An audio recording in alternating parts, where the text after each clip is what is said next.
Welcome to episode 12 of the Rough Stock Gazette podcast, the Thackerville episode. Thackerville, Oklahoma kicks off September 3rd from the WinStar Casino.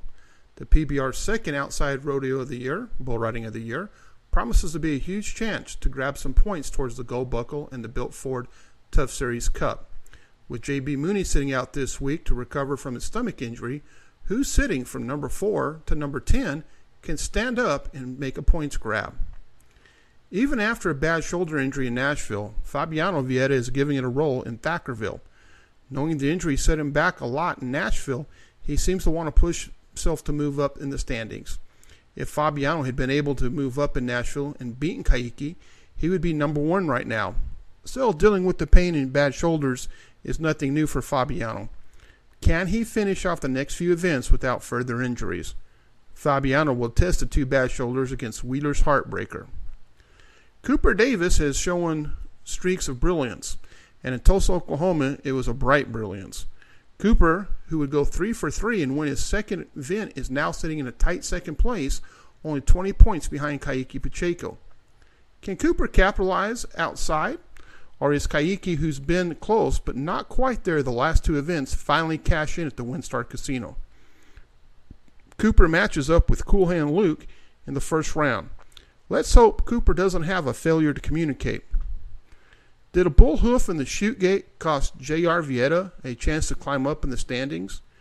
J.R. seems to be bitten by the clock, and until he learns to get out faster on his bulls, he will have an extraordinarily uphill battle to win a title.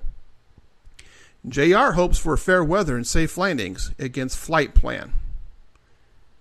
Kaiki Pacheco still sits in number 1. While he hasn't been in the winner's circle the first couple of events since the break, he's been drafting right behind the winners and just not had quite enough bull power to take them down the stretch.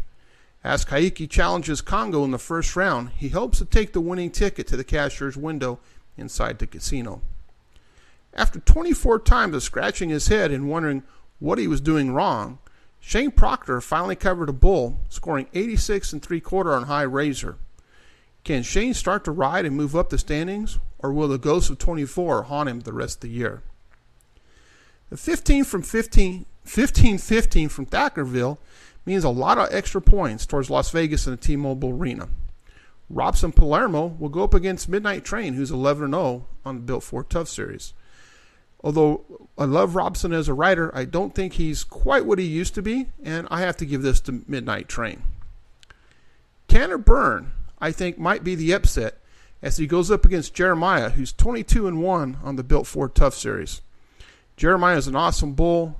I just got a feeling that if there's going to be one upset, it might be Tanner. Ryan Dirty Eater falls up against a bull called Mystical, who's 1-0 on the tour. I haven't seen this bull, but this is Oklahoma. This is Ryan Dirty Eater's home state. We all know he can ride, so Mystical better pull out some magic against Ryan. Derek Kolbaba versus Sweet Pro's Bruiser. Bruiser's 19-5 on the series, and truthfully might be one of the more rider-friendly bulls at this level. However, I don't know if Derek Kolbaba is quite what he was earlier in the season. So I'm going to have to give this one to Bruiser, although Derek might have a shot against him. Jess Lockwood, everybody's favorite, going up against Margie Time, who's 18-0, Margie Time.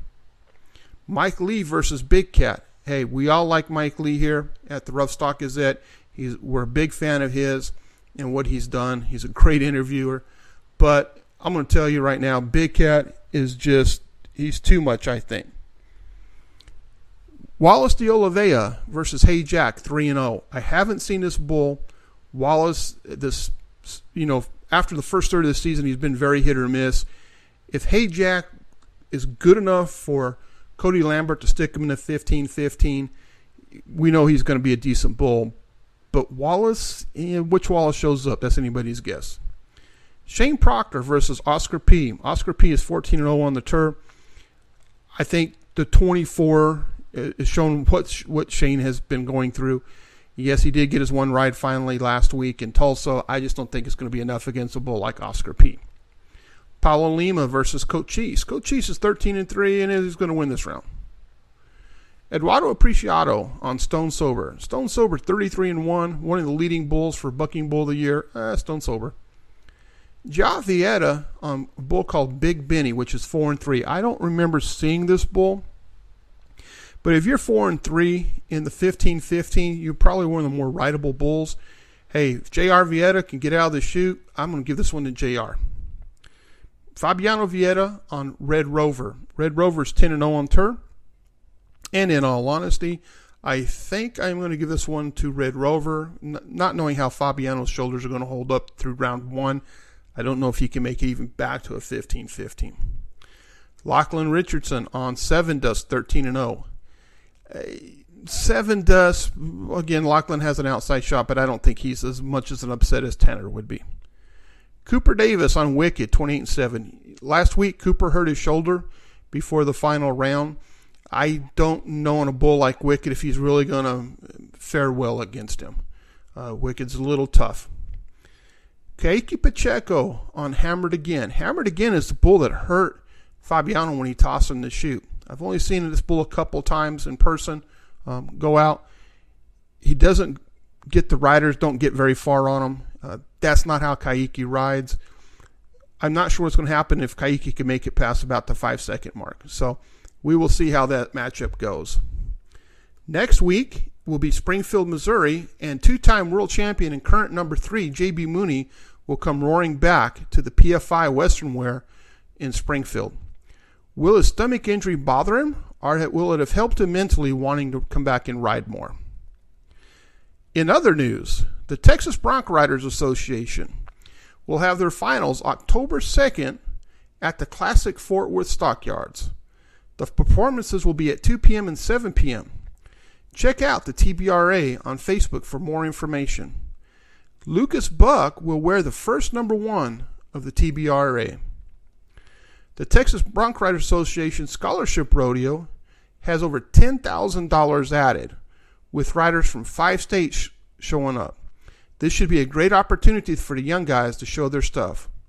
While, if you're one of those young guys and you missed out on the chance to earn one of these awesome scholarships, you'd better sharpen your pencil for next year and start taking notes. In more news from the PRCA, Rusty Wright is out after breaking his left leg during the Kitsap Stampede.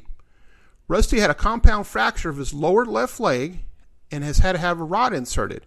He is out indefinitely.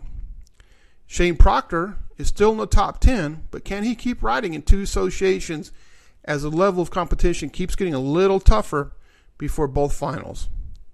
But the biggest question right now is, can Sage Kimsey be beaten? Yes, there's a lot of dollars tossed around at finals, and can Joe Frost or anyone else catch Sage? For all the standings from the PBR, the TBRA, and the PRCA, please go out and check their websites. We hope to see you guys down the road. Remember, this year finals is in a whole different location, so I hope you've planned for that. We'll be giving you more news and hopefully a few photos and videos from that area as we get closer to it. So have a good weekend and a great rodeo season with what little is left of it. Talk to you later.